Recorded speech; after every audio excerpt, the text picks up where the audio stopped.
Reacting to the latest injury report that's come out, especially in light of the comments that Caitlin Clark herself made post-game last night.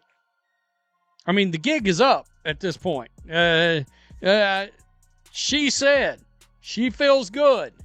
She feels fine. Well, if she does, the Indiana Fever should be allowing her to play. It doesn't take much for the internet to turn a routine basketball storyline into non-stop drama. One unexpected lineup change, one controversial moment, and suddenly the Indiana Fever are at the center of another wave of speculation. Now, a new rumor has fans wondering whether the Los Angeles Sparks are preparing to make a blockbuster move for Caitlin Clark. Is there any truth behind the Hollywood buzz, or has social media once again transformed pure speculation into headline news? As it turns out, this story is far more complicated than the rumors suggest. When you talk about interest declining, when you start looking up some 2024 numbers and compare them to the numbers we saw last night, ouch. Yikes. Wow. The Indiana Fever were in LA last night. The first time Caitlin Clark made her arrival in Los Angeles. There is something remarkable about watching the biggest star in the game become the center of nearly every conversation, yet still leave fans debating the one question that matters most. Everywhere Caitlin Clark plays, the atmosphere changes instantly. Arenas fill to capacity, the energy reaches another level, and every possession draws intense attention.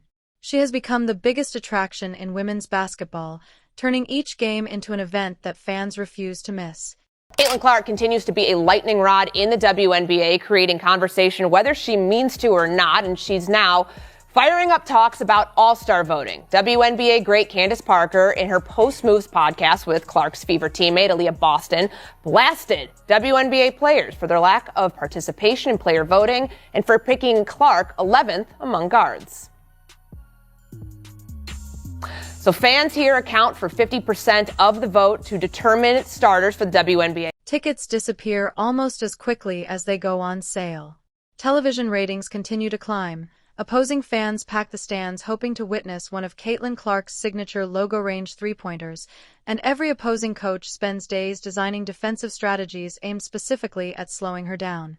The W at this junction in time would be better without Caitlin Clark because she is a bigger distraction than she is an additive. Now people are watching. Now we realize, oh, there's talent in the W. Talent that's actually even greater than Caitlin Clark. And I'm not just talking about bigs like Asia. I'm talking about the Olivia Miles. I'm talking about the Paige Beckers. Hell, I'm talking about the Kelsey Mitchells. Caitlin got the necessary eyes there. But now that the eyes are there, we don't necessarily need her anymore. Emmanuel Akko pissed off a lot of Caitlin Clark fans when he made these comments last week. But believe it or not, Emmanuel Akko is not. Yet somehow, the biggest conversation surrounding the Indiana Fever has drifted away from their playoff aspirations and toward a far more uncomfortable question. Is the franchise truly making the most of the player who has quickly become the face of the league? It's about comparing what happened after the final buzzer. I went through multiple Indiana Fever post-game locker room videos and noticed some striking differences in the team's energy, Stephanie White's reactions, and the overall atmosphere depending on who was on the floor and who wasn't on the floor. So we're going to compare celebrations after wins with and without Caitlin Clark. We're going to look at the body language. We're going to revisit Stephanie White's comments about Kelsey Mitchell, and we're going to discuss why I believe this long-standing relationship may be influencing decisions inside the organization. The debate intensified when Caitlin Clark returned from injury under a carefully managed minutes restriction. Fans expected to see one of basketball's brightest stars slowly regain her rhythm, but instead many were left questioning the way her playing time was being handled.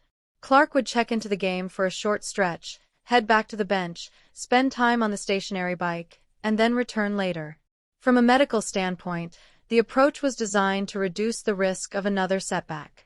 But to many supporters, the frequent interruptions made it difficult for Clark to find any offensive rhythm, and criticism of the coaching staff quickly spread across social media. As is often the case in basketball, perception moved faster than reality. Some fans argued the rotations were limiting the team's best player, while others believed the medical staff deserved patience because protecting the franchise's cornerstone mattered far more than the outcome of a single regular season game.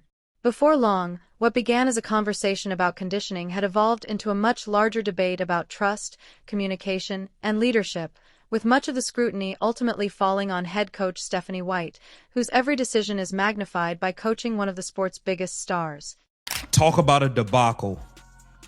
Talk about a straight-up embarrassment and a debacle.